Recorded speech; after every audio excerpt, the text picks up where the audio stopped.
എല്ലാവർക്കും നമസ്കാരം. വിചാരണയുടെ മറ്റൊരു ലക്കമാണ് നിയമസഭാ തെരഞ്ഞെടുപ്പുമായി ബന്ധപ്പെട്ട് വളരെ പ്രാധാന്യമർഹിക്കുന്ന ചില കാര്യങ്ങൾ ചൂണ്ടിക്കാണിക്കാൻ വേണ്ടിയാണ് ഇന്നത്തെ വീഡിയോ. ആദ്യമേ പറയട്ടെ, സംസ്ഥാനത്തെ നിയമസഭാ തെരഞ്ഞെടുപ്പുമായി ബന്ധപ്പെട്ട് വളരെ അഭിനന്ദനാർഹമായ പ്രവർത്തനം നടത്തിയ കേന്ദ്ര തെരഞ്ഞെടുപ്പ് കമ്മീഷന് അഭിനന്ദനങ്ങൾ നൽകാതിരിക്കാനാവില്ല എന്നുള്ളതാണ് ആദ്യത്തെ പ്രത്യേകത. കാരണം വളരെ പെട്ടെന്ന് ഇലക്ഷൻ പ്രഖ്യാപിക്കുകയും ഇലക്ഷൻ്റെ ദിവസങ്ങൾ വളരെ പരിമിതമാക്കി വെട്ടിച്ചുരുക്കുകയും അങ്ങനെ ചെയ്തതുകൊണ്ട് രക്ഷപ്പെട്ടത് കേരളത്തിലെ അടിമ രാഷ്ട്രീയ കമ്പനികൾ ഉൾപ്പെടാത്ത കോടാനുകോടി ജനങ്ങളാണ്. പ്രധാന കാരണം ശബ്ദ കോലാഹലം തന്നെയാണ്. അക്കാര്യത്തിലൊന്നും നാളിതുവരെയും കേരളത്തിന് യാതൊരു മാറ്റവും സംഭവിച്ചിട്ടില്ല. അടിമ കമ്പോളത്തിൽ വിൽക്കുന്ന ഒരു ഉൽപ്പന്നമായി നമ്മുടെ മത രാഷ്ട്രീയ സംവിധാനങ്ങൾ കേരളത്തിൽ പണ്ടത്തെ പോലെ തന്നെ ഇപ്പോഴും പ്രവർത്തിക്കുകയാണ്. ഒന്ന് ഓർത്തു നോക്കൂ, ഒരു 1.5 മാസം ഈ ഇലക്ഷനുമായി ബന്ധപ്പെട്ട പ്രചരണ പ്രവർത്തനങ്ങൾക്ക് കേന്ദ്ര തിരഞ്ഞെടുപ്പ് കമ്മീഷൻ ഒരുക്കുകയായിരുന്നുവെങ്കിൽ, പ്രത്യേകിച്ച് ഈ മാർച്ച് മാസത്തിൽ നമ്മുടെ നാട്ടിലെ അവസ്ഥ എന്തായിരിക്കുമെന്ന് ഊഹിക്കാവുന്നതേ ഉള്ളൂ. വിദ്യാർത്ഥികൾക്ക് പരീക്ഷയുണ്ട്, പഠനമുണ്ട്. അങ്ങനെ ശബ്ദ കോലാഹലങ്ങളിൽ വീർപ്പ് മുട്ടുന്ന ഒട്ടേറെ സന്ദർഭങ്ങളാണ് തിരഞ്ഞെടുപ്പ് കമ്മീഷൻ ഇക്കാര്യത്തിൽ ഒഴിവാക്കിയത്. രണ്ടാമത്തെ കാര്യം പണത്തിൻ്റെ ധൂർത്താണ്. പിടിച്ചു വച്ചിട്ടുള്ള പണം മുഴുവൻ ഇലക്ഷനുമായി ബന്ധപ്പെട്ടാണ് പുറത്തേക്ക് ഇറങ്ങുക. വാർത്തകളിലൊക്കെ നമുക്കത് ചില സന്ദർഭങ്ങളിലൊക്കെ നമുക്കത് കാണാൻ വേണ്ടി കഴിയാറുണ്ട്. റോഡ് വക്കിലെ പരിശോധനയിൽ 50 ലക്ഷം പിടിച്ചു, 1 കോടി പിടിച്ചു, രേഖയില്ലാത്ത പണവുമായി പോവുകയായിരുന്ന ആളുകളെ അറസ്റ്റ് ചെയ്തെന്നൊക്കെ ഇലക്ഷനുമായി ബന്ധപ്പെട്ട കാലങ്ങളിൽ നാം കാണാറും കേൾക്കാറുമുള്ള വാർത്തകളാണ്. ആ പണത്തിൻ്റെ കുത്തൊഴുക്കിനും ധൂർത്തിനും ഒരല്പ വിരാമം ഈ തെരഞ്ഞെടുപ്പുമായി ബന്ധപ്പെട്ടുണ്ടാവും എന്ന് പ്രതീക്ഷിക്കുന്നു. ഇനി ഈ വീഡിയോയുമായി ബന്ധപ്പെട്ട് പറയാൻ പോകുന്ന കാര്യം സംസ്ഥാനത്തെ കലുഷിതമായി നിൽക്കുന്ന രാഷ്ട്രീയമാണ്. യഥാർത്ഥത്തിൽ ഒരു കക്ഷി രാഷ്ട്രീയ സംവിധാനത്തിൽ അധിഷ്ഠിതമായ ആശയ പ്രവർത്തനങ്ങൾ നടത്തുന്ന ഒരു കക്ഷി രാഷ്ട്രീയം കേരളത്തിൽ ഉണ്ടോ എന്നുള്ളത് ഓരോ രാഷ്ട്രീയ പാർട്ടികളുടെയും വാലുകളായി ആടിത്തിമർക്കുന്ന അടിമക്കൂട്ടങ്ങളാണ് ആദ്യം അതേക്കുറിച്ച് ചിന്തിക്കേണ്ടത് എന്നുള്ളത് എടുത്തു പറയാൻ ഞാൻ ആഗ്രഹിക്കുന്നു. കാരണം കഴിഞ്ഞ കാലങ്ങളിലൊക്കെ രാഷ്ട്രീയ പ്രവർത്തനത്തിന് അതിൻ്റേതായ ചില മാതൃകകൾ ഉണ്ടായിരുന്നു, ചില മൂല്യങ്ങളുണ്ടായിരുന്നു. അതൊരു ആശയ സംവിധാനത്തിൽ അധിഷ്ഠിതമായ രീതിയിലുള്ള രാഷ്ട്രീയ പ്രവർത്തനമായിരുന്നു. ഒരാശയമുണ്ടായിരുന്നു. കമ്മ്യൂണിസ്റ്റ് പാർട്ടി ആയാലും കോൺഗ്രസ് ആയാലും ഇനി BJP ആയാലും ഏത് രാഷ്ട്രീയ പാർട്ടി ആയാലും ആ രാഷ്ട്രീയ പ്രവർത്തനത്തിന് അതിൻ്റെ കർമ്മ മേഖലയ്ക്ക് ഒരു ആശയത്തിൽ ഊന്നിയ ഒരു പ്രവർത്തനം കഴിഞ്ഞ കാലങ്ങളിൽ ഉണ്ടായിരുന്നു. എന്നാൽ ഈ തെരഞ്ഞെടുപ്പിൽ ആശയപ്രവർത്തനത്തിനല്ല, ആമാശയ പ്രവർത്തനത്തിന് മുൻതൂക്കം കൊടുക്കുന്ന കക്ഷി രാഷ്ട്രീയ മത ധ്രുവീകരണ പ്രവർത്തനങ്ങൾ, അതാണ് വരാനിരിക്കുന്ന ഈ നിയമസഭാ തെരഞ്ഞെടുപ്പിൽ നാം കാണാൻ പോകുന്ന കാഴ്ച. അതിൻ്റെ ആദ്യത്തെ വെടിപൊട്ടലുകളൊക്കെ ഇപ്പോൾ കണ്ടു തുടങ്ങിയിരിക്കുന്നു. നമുക്കറിയാം, കമ്മ്യൂണിസ്റ്റ് പാർട്ടി വളരെ അടച്ചുറപ്പുള്ള ഇരുമ്പ് കോട്ടയിൽ അതിൻ്റെ ആശയങ്ങൾ സമാഹരിച്ച് പ്രവർത്തിക്കുന്നൊരു പാർട്ടിയാണ് എന്നൊക്കെയായിരുന്നു കഴിഞ്ഞ കാലങ്ങളിൽ ഉണ്ടായിരുന്നൊരു വെപ്പ്. ആ ഇരുമ്പ് കോട്ടകൾക്കുള്ളിൽ നിന്ന് പുറത്ത് കടക്കുക അല്ലെങ്കിൽ പുറത്തേക്ക് പോകുക എന്നൊക്കെ പറഞ്ഞാൽ അതൊരു സാഹസിക പ്രവൃത്തിയായി പഴയ കാലങ്ങളിൽ വിലയിരുത്തപ്പെട്ടിരുന്നു. നമുക്കറിയാം, TP ചന്ദ്രശേഖരൻ്റെയൊക്കെ കാര്യം കോഴിക്കോട് ഒഞ്ചിയത്ത് ചന്ദ്രശേഖരൻ്റെയൊക്കെ കാര്യം നമ്മുടെ മുമ്പിലുണ്ട്. ചന്ദ്രശേഖരൻ CPM-ൽ നിന്ന് വിഘടിച്ചു പോയി ഒരു രാഷ്ട്രീയ പാർട്ടി ഉണ്ടാക്കി CPM-ന് സമാന്തരമായ രീതിയിൽ ആ പ്രദേശത്തൊരു പ്രവർത്തനം സംഘടിപ്പിക്കുന്നു എന്നുള്ളതാണ് ടി പി ചന്ദ്രശേഖരൻ്റെ കൊലപാതകത്തിൽ വരെ അവസാനിച്ചു പോയത്. അങ്ങനെ എത്രയോ ഉദാഹരണങ്ങൾ കേരള രാഷ്ട്രീയത്തിൻ്റെ നേർസാക്ഷ്യങ്ങളായി നമ്മുടെ മുമ്പിലുണ്ട്. പക്ഷെ ഇപ്പോൾ അതൊക്കെ സ്വാഹയായിരിക്കുന്നു. അടിമക്കൂട്ടങ്ങളുടെ രാഷ്ട്രീയ കമ്പോളത്തിൽ വിൽപ്പനക്ക് വച്ചിരിക്കുന്ന ഉപകരണങ്ങളായി രാഷ്ട്രീയ പാർട്ടികളും രാഷ്ട്രീയ നേതൃത്വങ്ങളും അതിനുപോൽബലകമായി ചട്ടുകമായി പ്രവർത്തിക്കുന്ന ചില മതശക്തികളും, അതാണ് വർത്തമാനകാലത്തെ കേരള രാഷ്ട്രീയം എന്ന് എടുത്തു പറയാൻ ഞാൻ ആഗ്രഹിക്കുന്നു. കേൾക്കുന്ന ആളുകളിൽ ചിലർക്കെങ്കിലും ഇക്കാര്യത്തിൽ വിയോജിപ്പുണ്ടാവാം. വിയോജിപ്പിനെയും ഞാൻ സ്വാഗതം ചെയ്യുന്നു. ഇവിടെ നോക്കൂ, 2026 ശേഷം, അതായത് കേവലം 3 മാസങ്ങൾക്കുള്ളിൽ CPM-നകത്ത് ഉണ്ടായ ആഭ്യന്തര കലഹങ്ങൾ, ആഭ്യന്തരമായ പ്രശ്നങ്ങൾ, ആ പ്രശ്നങ്ങളെ മുൻനിർത്തി പുറത്തേക്ക് പോയ ആളുകൾ, അവരുടെയൊക്കെ ഒരു ചെറിയ ലിസ്റ്റ് നാം പരിശോധിച്ചു കഴിഞ്ഞാൽ അതൊന്നും ചെറിയ ആളുകളൊന്നും ആയിരുന്നില്ല എന്നുള്ളതാണ് വാസ്തവം. ടി പി ചന്ദ്രശേഖരനൊക്കെ CPM-നെ സംബന്ധിച്ചും കേരള രാഷ്ട്രീയത്തെ സംബന്ധിച്ചും താരതമ്യേന പ്രാദേശിക നേതൃത്വത്തിൽ ഒതുങ്ങി നിന്ന ആളുകളായിരുന്നു. ടി പി ചന്ദ്രശേഖരൻ വടകര താലൂക്കിൽ, കോഴിക്കോട് ജില്ലയിലെ വടകര താലൂക്കിൽ ഒഞ്ചിയം എന്നൊരു പ്രദേശത്ത് മാത്രം ഒതുങ്ങി നിന്ന് പ്രവർത്തിച്ചൊരു നേതാവായിരുന്നു. ദേശീയ രാഷ്ട്രീയത്തിലും സംസ്ഥാന രാഷ്ട്രീയത്തിലുമൊക്കെ അദ്ദേഹത്തിന് പങ്കുണ്ടായിരുന്നു, അല്ലെങ്കിൽ പിൻബലമുണ്ടായിരുന്നു എന്നുള്ളതൊക്കെ മറ്റു കാര്യങ്ങളാണ്. അദ്ദേഹം ഒരു സാധാരണ ജനപ്രതിനിധി പോലും ഒരു കാലത്തും ആയിരുന്നില്ല എന്നുള്ളതാണ് മറ്റൊരു കാര്യം. എന്നിട്ടും അദ്ദേഹം നേരിട്ടത് വലിയൊരു ദുരന്തമാണ്. ആ ആശയ പ്രവർത്തനത്തിനു വേണ്ടി അദ്ദേഹത്തിന് സമർപ്പിക്കേണ്ടി വന്നത് തൻ്റെ ജീവനായിരുന്നു.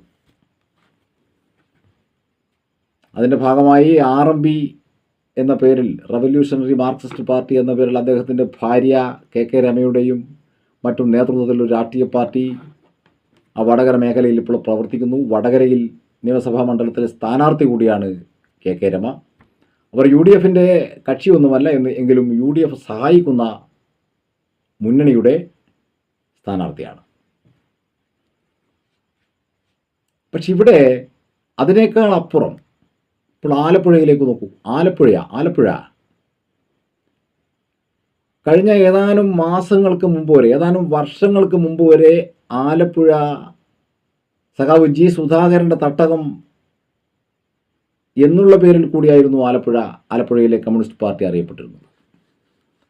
ആലപ്പുഴ എന്ന് പറയുമ്പോൾ, ആലപ്പുഴയിലെ കമ്മ്യൂണിസ്റ്റ് പാർട്ടിയെക്കുറിച്ച് പറയുമ്പോൾ സമീപകാലത്ത് G. സുധാകരൻ എന്ന നേതാവിനെ ഓർമ്മിക്കാതെ ആലപ്പുഴയെക്കുറിച്ച് പറയാൻ കഴിയുമായിരുന്നില്ല. അതിനു മുമ്പ് P. കൃഷ്ണപിള്ളയുണ്ട്, സഖാവ് VS അച്യുതാനന്ദനുണ്ട്, പുന്നപ്രയുണ്ട്, വയലാറുണ്ട്. അങ്ങനെ ചരിത്ര രക്തസാക്ഷ്യത്തിന് സാക്ഷ്യം വഹിക്കേണ്ടി വന്ന ഒരുപാട് ഭൂമികകളുണ്ട്. അതൊക്കെ പഴയ ചരിത്രമാണ്. പുതിയ ചരിത്രത്തിൽ G. സുധാകരൻ എന്ന് പറഞ്ഞാൽ ആലപ്പുഴയിലെ കമ്മ്യൂണിസ്റ്റ് പാർട്ടിയായിരുന്നു. ഒന്നാം ഘട്ട പിണറായി മന്ത്രിസഭയിൽ പൊതുമരാമത്ത് വകുപ്പിൻ്റെ മന്ത്രി കൂടിയായിരുന്നു G. സുധാകരൻ. ആ സുധാകരൻ ഇപ്പോൾ എത്തി നിൽക്കുന്നത് ഇന്ത്യൻ നാഷണൽ കോൺഗ്രസിൻ്റെ പാളയത്തിലാണ്. ഇന്ന് കോൺഗ്രസിൻ്റെ നേതാവ് KC വേണുഗോപാൽ, ഞാൻ ഈ വീഡിയോ ചെയ്യുന്ന ഇന്നത്തെ ഈ ദിവസം, അതായത് ചൊവ്വാഴ്ച, കോൺഗ്രസിൻ്റെ ചിഹ്നങ്ങളൊക്കെ അടങ്ങിയ ഒരു തലപ്പാവ് G. സുധാകരൻ്റെ തലയിൽ അണിയിച്ചുകൊണ്ട് അമ്പലപ്പുഴയിൽ അദ്ദേഹം സ്ഥാനാർത്ഥിയാണ്.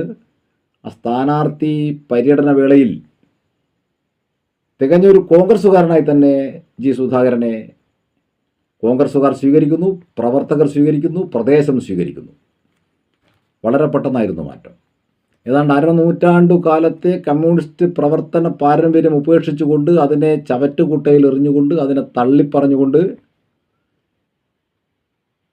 തൊഴിലാളി വർഗ വിപ്ലവമൊന്നും ഇന്ത്യയിൽ വരാൻ പോകുന്നില്ല എന്ന് അടിവരയിട്ട് പറഞ്ഞുകൊണ്ട് സുധാകരൻ ഇന്ത്യൻ നാഷണൽ കോൺഗ്രസിൻ്റെ ഭാഗമായി. കോൺഗ്രസിൻ്റെ മെമ്പറാണോ, മെമ്പർഷിപ്പ് ഉണ്ടോ എന്നതൊക്കെ മറ്റ് കാര്യങ്ങളാണ്. ഇന്ന് ഈ തെരഞ്ഞെടുപ്പിൽ സുധാകരൻ അമ്പലപ്പുഴയിൽ മത്സരിക്കുന്നത് ഇന്ത്യൻ നാഷണൽ കോൺഗ്രസും ഐക്യജനാധിപത്യ മുന്നണിയും സഹായിക്കുന്ന സ്വതന്ത്ര സ്ഥാനാർത്ഥിയായാണ്.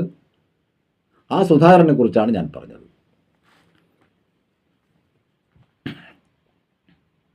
തൊട്ടു മുമ്പ് ഒരു 6 മാസങ്ങൾക്കപ്പുറം ഇടുക്കി ജില്ലയിലെ മൂന്നാറിലേക്ക് പോയാൽ അവിടെ ദേവികുളത്ത് രാജേന്ദ്രൻ, എസ് രാജേന്ദ്രൻ എന്ന് പറയുന്ന ഒരു CPM നേതാവ്, അവിടെ പ്ലാന്റേഷൻ കോർപ്പറേഷനിലെയും എസ്റ്റേറ്റിലെയും ചായത്തോട്ടങ്ങളിലെ ലയങ്ങളിലെയും ഒക്കെ തൊഴിലാളി വർഗത്തിൻ്റെ അനിഷേധ്യ നേതാവായി എത്രയോ വർഷക്കാലം, 1/4 നൂറ്റാണ്ടിലപ്പുറം കേരള രാഷ്ട്രീയത്തിലെ ഇടുക്കി പ്രദേശത്തെ വലിയൊരു ശക്തിയായി, ഒരു രാജാവായി തന്നെ വാണിരുന്ന എസ് രാജേന്ദ്രൻ വളരെ പെട്ടെന്ന് എന്ന് പറയുന്നതിൽ അർത്ഥമില്ല, BJPയിലേക്ക് പോയി. അദ്ദേഹം പോയത് BJPയിലേക്കാണ്. കഴിഞ്ഞ കാലങ്ങളിൽ എസ് രാജേന്ദ്രൻ ഉൾപ്പെട്ട CPMൻ്റെ നേതൃത്വം, ആ പ്രദേശത്തെ പ്രവർത്തകർ BJPക്ക് കൽപ്പിച്ചിരുന്നത് ഹിന്ദുത്വവാദ രാഷ്ട്രീയ പാർട്ടി എന്ന ലേബലായിരുന്നു.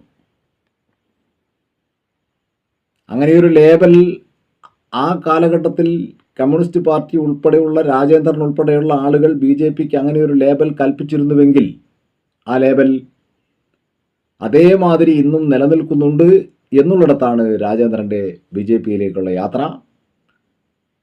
ഈ അടിമക്കമ്പോളത്തിലെ രാഷ്ട്രീയ വിൽപ്പനയെക്കുറിച്ച് വിസ്തൃതമായി ചിന്തിക്കാൻ അടിമ രാഷ്ട്രീയ കമ്പനികളെ, അതിൻ്റെ ആൾക്കൂട്ടങ്ങളെ ഒരിക്കൽ കൂടി പ്രേരിപ്പിക്കേണ്ടത്. അപ്പോൾ ഇത്രയേ ഉള്ളൂ രാഷ്ട്രീയം എന്നാണ് ഞാൻ ഈ അടിമ രാഷ്ട്രീയം എന്ന് അടിവരയിട്ട് പറയുന്നത് കൊണ്ട് ഉദ്ദേശിക്കുന്നത്. ജനാധിപത്യത്തിലെ രാഷ്ട്രീയ വ്യവസ്ഥിതി എന്ന് പറഞ്ഞാൽ ഇതാണ്. കാറ്റിനനുസരിച്ച് അഗ്നി സഞ്ചരിക്കുന്നത് പോലെ നേതാവിൻ്റെ പിന്നാലെ ഒരു തിരുനാളം പോലെ സഞ്ചരിക്കുന്ന, ആശയവും ആമാശയവുമില്ലാത്തൊരു വർഗമായി ഈ അടിമ കൂട്ടങ്ങൾ ഈ രാഷ്ട്രീയ കമ്പോളത്തിൽ വിൽപ്പനയ്ക്ക് വച്ചിരിക്കുന്നു എന്നുള്ളതാണ് ഇതിൻ്റെയൊക്കെ യാഥാർത്ഥ്യം.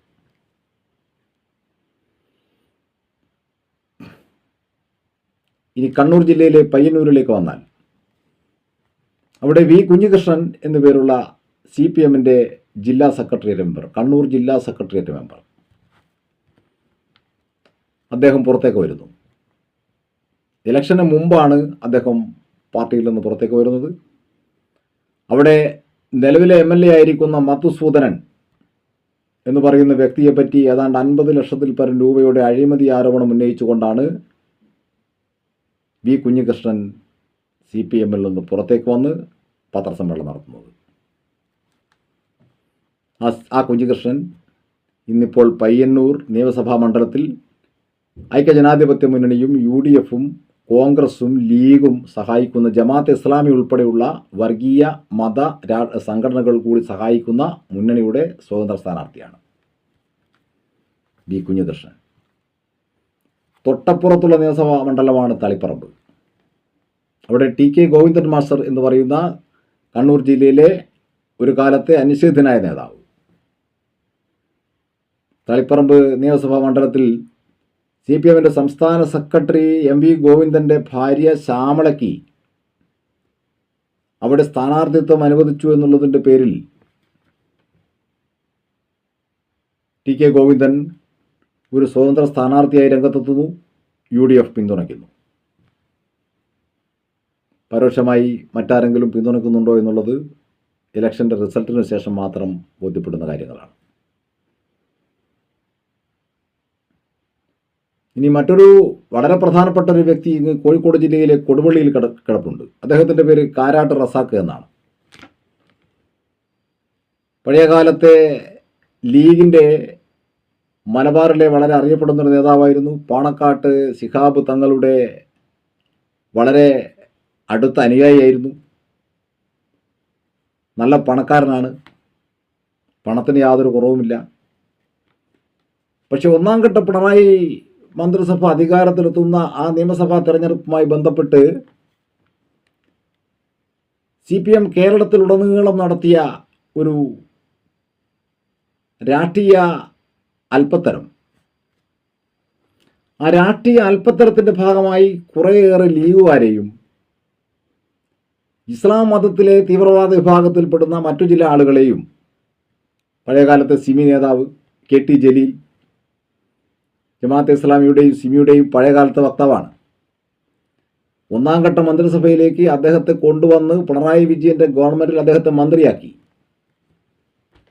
അത് വളരെ പ്രധാനപ്പെട്ട ഒരു വകുപ്പ് വിഭജിച്ച്, വിദ്യാഭ്യാസ വകുപ്പ് വിഭജിച്ച് ഉന്നത വിദ്യാഭ്യാസ വകുപ്പ് എന്ന പ്രത്യേക ഒരു വകുപ്പ് വേറെ ഉണ്ടാക്കി ആ വകുപ്പിൻ്റെ മന്ത്രിയാക്കി ഈ മുൻകാല സിമി നേതാവും ജമാഅത്തെ ഇസ്ലാമിയുടെ പഴയകാലത്തെ പ്രവർത്തകനുമായിരുന്ന KT ജലീലിനെ.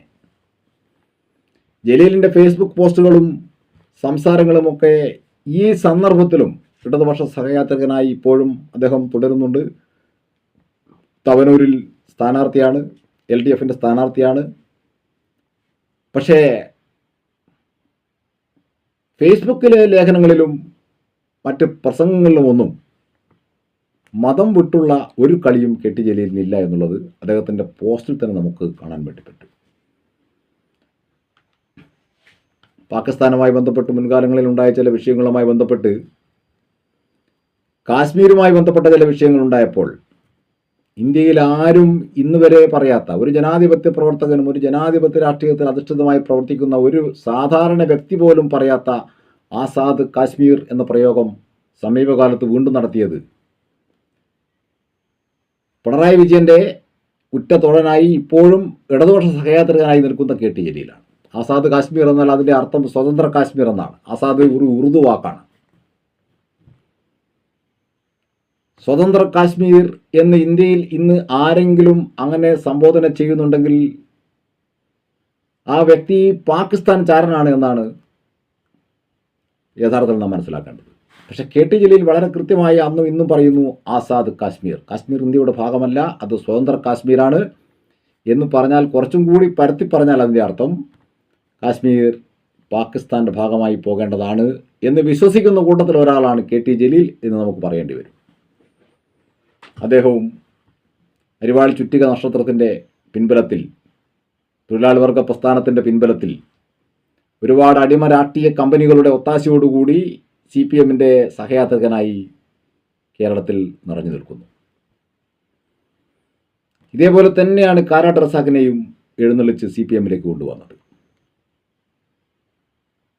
പക്ഷെ മൂന്നാം ഘട്ടത്തിൽ കേരളത്തിൽ ഇടതുപക്ഷ ജനാധിപത്യ മുന്നണിയുടെ ഭരണത്തിന് 1% പോലും സാധ്യതയില്ല എന്നുള്ള തിരിച്ചറിവിൽ കാരാട്ട് റസാഖ് കഴിഞ്ഞ ഏതാനും ദിവസങ്ങൾക്ക് മുമ്പ് പാണക്കാട് ശിഹാബ് തങ്ങളുടെ വീട്ടിലേക്ക് പോകുന്നു. ഞാൻ CPMും ഇടതുപക്ഷവുമായുള്ള എല്ലാ ബന്ധങ്ങളും അവസാനിപ്പിച്ചു, എനിക്ക് ഈ മുസ്ലിം ലീഗിൽ മെമ്പർഷിപ്പ് തരണം എന്ന് പറയുന്നു. പാണക്കാട് തങ്ങൾ മെമ്പർഷിപ്പ് കൊടുക്കുന്നു. ഇനി മറ്റൊരു അവതാരമുണ്ട് അങ്ങ് നിലമ്പൂരിൽ. PV അൻവർ. ഈ PV അൻവറൊക്കെ കഴിഞ്ഞ കാലങ്ങളിൽ ഏത് രാഷ്ട്രീയ ആശയത്തെ പ്രതിനിധാനം ചെയ്തുകൊണ്ടാണ് കേരള രാഷ്ട്രീയത്തിൽ പ്രവർത്തിച്ചതെന്ന് ചോദിച്ചാൽ കോൺഗ്രസ് എന്ന് വേണമെങ്കിലൊക്കെ നമുക്ക് പറയാം, അത്രയേ ഉള്ളൂ. കോൺഗ്രസിൻ്റെ ആശയം എന്താണ്, കോൺഗ്രസിൻ്റെ ഏത് തരത്തിലുള്ള ആശയമാണ് കോൺഗ്രസ് കേരള രാഷ്ട്രീയത്തിൽ പ്രതിനിധീകരിക്കുന്നത് എന്നൊക്കെ ചോദിച്ചാൽ KM ഷാജിയുടെ പ്രസംഗത്തിലേക്ക് പോകേണ്ടി വരും. മതമാണ് പ്രശ്നം. ഞങ്ങളൊരു സാമുദായിക പാർട്ടിയാണ്, ഞങ്ങളുടെ പാർട്ടിയുടെ പേര് മുസ്ലിം ലീഗ് എന്നാണ്, ഞങ്ങൾ രാഷ്ട്രീയ പ്രവർത്തനം നടത്തുന്നത് കേരളത്തിലെ മുസ്ലിങ്ങൾക്ക് വേണ്ടിയാണ്, അതുകൊണ്ട് മുസ്ലിം ലീഗിനെ പ്രതിനിധീകരിക്കുന്ന ആളുകൾ ആ മതത്തിനു വേണ്ടി ശക്തമായ ഭാഷയിലും രീതിയിലും ശബ്ദമുയർത്താൻ വേണ്ടി കേരളത്തിലെ നിയമസഭയിൽ ഉണ്ടാവണമെന്ന് മതേതരമായി ചിന്തിക്കുന്ന എല്ലാ വിഭാഗം ജനങ്ങളെയും മുഖത്തു നോക്കി കൊഞ്ഞനം കുത്തി ആക്ഷേപിച്ച് കടന്നുപോയ വ്യക്തിയാണ് മുസ്ലിം ലീഗിൻ്റെ നേതാവ് KM ഷാജി. ആ KM ഷാജി നിൽക്കുന്ന അതേ പാർട്ടിയിലേക്കാണ് ഇപ്പോൾ കാരാട്ട് റസാഖും പോയിരിക്കുന്നത്.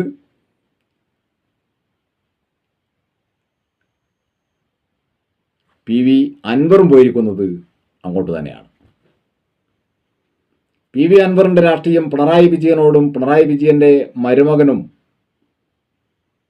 കേരളത്തിലെ പൊതുമരാമത്ത് വകുപ്പിൻ്റെ മന്ത്രിയുമായ മുഹമ്മദ് റിയാസിനോടുമുള്ള കടുത്ത വിദ്വേഷമാണ് PV അൻവറിൻ്റെ രാഷ്ട്രീയം. PV അൻവർ കഴിഞ്ഞ കാലത്തെ ഇടതുപക്ഷ ഭരണത്തിന് കീഴിൽ ഏതൊക്കെയോ തരത്തിലുള്ള സാമ്പത്തിക സിദ്ധാന്തങ്ങൾ സ്വന്തം ജീവിതത്തിലേക്ക് കൊണ്ടുവരാൻ വേണ്ടി ശ്രമിച്ചു, സാമ്പത്തിക നേട്ടങ്ങൾ ഉണ്ടാക്കാൻ വേണ്ടി ശ്രമിച്ചു. അതിന് മുഖ്യമന്ത്രിയുടെ ആഫീസും റിയാസിൻ്റെ ആഫീസും സഹകരിക്കുന്നില്ല. സർവോപരി ഇടതുപക്ഷ ഗവൺമെൻറ് തന്നെ അതിന് ഒത്താശ ചെയ്യുന്നില്ല. കേരളത്തിലെ പോലീസും വനം വകുപ്പ് ഉൾപ്പെടെയുള്ള എക്സൈസ് ഉൾപ്പെടെയുള്ള ആളുകളും അതിന് ഒത്താശ ചെയ്യുന്നില്ല. പിന്നെ ഈ മുന്നണിയുടെ ഭാഗമായി നിന്നുകൊണ്ട് കാര്യമില്ല. അതുകൊണ്ട് ഞാൻ പോകുന്നു. PV അൻവർ പോയി പശ്ചിമ ബംഗാളിലെ മമതാ ബാനർജിയുമായി ബന്ധപ്പെട്ട തൃണമൂൽ കോൺഗ്രസ് എന്ന രാഷ്ട്രീയ പാർട്ടി കേരളത്തിൽ ഉണ്ടാക്കുന്നു. അടിമക്കമ്പോളത്തിൽ വിൽപ്പനയ്ക്ക് വച്ചിരിക്കുന്ന കുറേ ആളുകൾ PV അൻവറിന് അനുയായികളായി അങ്ങോട്ടൊഴുകുന്നു. അൻവർ സതീശനുമായി ചർച്ച നടത്തുന്നു. സതീശൻ ഇരുകൈയും നീട്ടി അൻവറിനെ സ്വീകരിക്കുന്നു, ഷാൾ അണിയിച്ച് കെട്ടിപ്പിടിക്കുന്നു. അങ്ങനെ PV അൻവറും ഈ UDFൻ്റെ ഭാഗമായി. പിന്നെ ആരൊക്കെയാണ് UDFൻ്റെ ഭാഗമായി ഇപ്പോൾ നിൽക്കുന്നത്? കാന്തപുരം AP അബൂബക്കർ മുസ്ലിയാരുടെ സംഘടനയുണ്ട്. ജമാഅത്തെ ഇസ്ലാമിയുണ്ട്. ജമാഅത്തെ ഇസ്ലാമിയുടെ സ്ഥാനാർത്ഥികൾ കേരളത്തിലെ പല നിയോജകമണ്ഡലങ്ങളിലും മത്സരിക്കുന്നു. ഇപ്പോൾ ഇന്ത്യൻ നാഷണൽ ലീഗിൻ്റെ നേതാവും കഴിഞ്ഞ ഏതാനും മാസം മുമ്പ് വരെ കേരളത്തിൽ പിണറായി വിജയൻ്റെ ഗവൺമെൻറ്റിൽ മന്ത്രിയുമായിരുന്ന അഹമ്മദ് ദേവർകോവിൽ കഴിഞ്ഞ ദിവസം പറഞ്ഞു, പേരാമ്പ്രയിൽ മത്സരിക്കുന്ന ഫാത്തിമ തസ്ലിയ ജമാഅത്തെ ഇസ്ലാമിയുടെ നോമിനിയാണ്. ഇത് BJP കാരനും RSS കാരനും ഒന്നുമല്ല ഇത്തരം ആരോപണങ്ങൾ കൊണ്ടുവരുന്നത്. ആരോപണങ്ങളാണെങ്കിലും യാഥാർത്ഥ്യമാണെങ്കിലും അവനവൻ്റെ ആളുകൾ തന്നെയാണ്.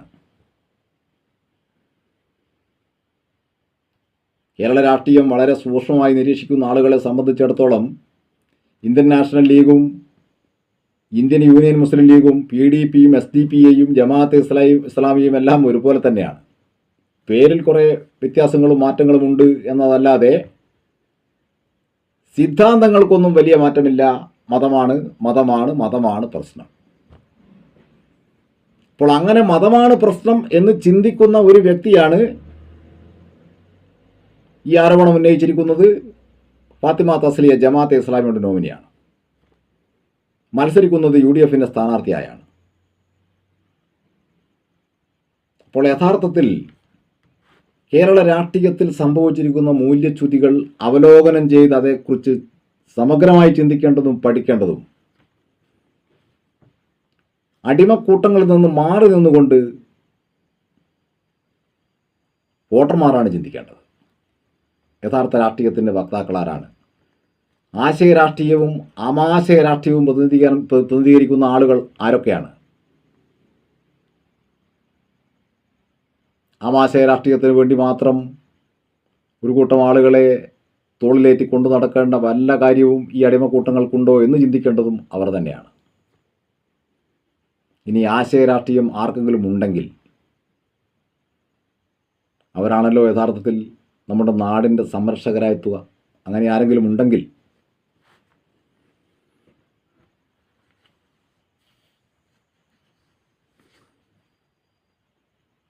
അപ്പോൾ വിഷയം വളരെ ചുരുക്കി അവതരിപ്പിക്കണം, ചുരുക്കി പറയണം എന്ന് കരുതിയതാണ്. പക്ഷേ സങ്കീർണമായ ഒരു രാഷ്ട്രീയ പ്രക്രിയ സംഭവിച്ചുകൊണ്ടിരിക്കുന്ന കേരള രാഷ്ട്രീയത്തിൻ്റെ ഈ ഭൂമികയിൽ നിന്നുകൊണ്ട് ഇത്തരം വിഷയങ്ങളൊന്നും ചുരുക്കി പറയാൻ കഴിയില്ല എന്നുള്ളതാണ് മറ്റൊരു സത്യം. ഞാനിപ്പോൾ ഈ വീഡിയോയിൽ CPMന് സംഭവിച്ചിരിക്കുന്ന അപച്യുതികളെ പറ്റി മാത്രമാണ് സംസാരിച്ചത്. പറയാൻ മറ്റു പലതും ഉണ്ടായിരുന്നു. കോൺഗ്രസ് രാഷ്ട്രീയവും BJP രാഷ്ട്രീയവും ചർച്ച ചെയ്യേണ്ടതുണ്ട്. ഇലക്ഷന് മുമ്പ് തന്നെ ആ കാര്യങ്ങൾ വോട്ടർമാരും പൊതുജനങ്ങളുമായി ഒരു ആശയ സംഘർഷത്തിലേക്ക് അത് പോയില്ലെങ്കിൽ വീണ്ടും ഈ വോട്ടുകളൊക്കെ ഇവിടെ വിൽപ്പനച്ചരക്കാവും.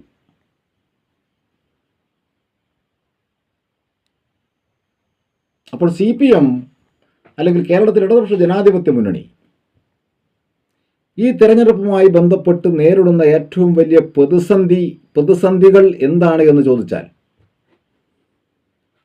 ഞാൻ നേരത്തെ 1, 2, 3 ആയി എണ്ണി പറഞ്ഞു പോന്നിരുന്ന ഈ നേതൃത്വത്തിലെ നേതാക്കൾ, MLAമാർ, മുൻ മന്ത്രി, ഇവരൊക്കെ എങ്ങനെയാണ് ഈ ലാവണം വിട്ട്, ഈ ഇടതുപക്ഷ പ്രസ്ഥാനത്തിൻ്റെ ലാവണം വിട്ട് പുറത്തേക്ക് പോയത്? അക്കാലത്തും അവർ പ്രതിദാനം ചെയ്തിരുന്ന യഥാർത്ഥ ആശയ രാഷ്ട്രീയം എന്തായിരുന്നു? നിലവിൽ അവർ പ്രതിദാനം ചെയ്യാൻ പോകുന്ന ആശയ രാഷ്ട്രീയം എന്താണ്? ഇതുകൊണ്ട് കേരളത്തിലെ ജനക്കൂട്ടത്തിന് വലിയ ഗുണവും എന്തെങ്കിലും ഉണ്ടോ? ജനക്കൂട്ടം വെറും കാഴ്ചക്കാരും ബൊമ്മകളും മാത്രമായി തീർന്നുവോ? യഥാർത്ഥത്തിൽ 3.5 കോടി വരുന്ന കേരളത്തിലെ ഒരു ജനസമൂഹത്തെ, ജനസഞ്ചയത്തെ ആക്ഷേപിക്കുന്ന രീതിയിലല്ലേ കഴിഞ്ഞ കാലങ്ങളിൽ ഇടതുപക്ഷ രാഷ്ട്രീയ പ്രവർത്തനം കേരളത്തിൽ സംഭവിച്ചത് എന്നുകൂടി ഓർമ്മിപ്പിക്കാൻ വേണ്ടിയാണ് ഈ വീഡിയോ ഞാൻ ഉദ്ദേശിക്കുന്നത്. ഇതേ അവസ്ഥ മറുഭാഗത്ത് UDF-ലുമുണ്ട്. കാരണം ഈ പുറത്തേക്ക് പോയ ആളുകളെ മുഴുവൻ താങ്ങി നിർത്തി, അവർക്ക് പിന്തുണ നൽകി, അവരെ സ്ഥാനാർത്ഥികളാക്കി, അവരെ ജയിക്കാൻ വേണ്ടിയാണല്ലോ സ്ഥാനാർത്ഥികളാക്കുന്നത്. ജയിച്ചു കഴിഞ്ഞാൽ അവർ നാളെ ഈ വലതുപക്ഷ മതശക്തികൾ പിന്തുണയ്ക്കുന്ന വലിയൊരു ആൾക്കൂട്ടത്തിൻ്റെ അംഗങ്ങളായി നിയമസഭയിലുണ്ടാവും. അപ്പോൾ ഏതാണ് ശരി, ഏതാണ് തെറ്റ് എന്നുള്ളത് പ്രബുദ്ധത എന്നൊന്നും ഞാൻ അവകാശപ്പെടുന്നില്ല. അങ്ങനെ പണ്ടേ പറഞ്ഞു പോരുന്ന ഒരു പല്ലവിയാണ്. ആ പല്ലവി ആവർത്തിക്കാം. പ്രബുദ്ധരായ വോട്ടർമാർ ചിന്തിക്കണം, ചിന്തിക്കട്ടെ എന്ന് മാത്രം പറയുന്നു. അഭിവാദ്യങ്ങൾ.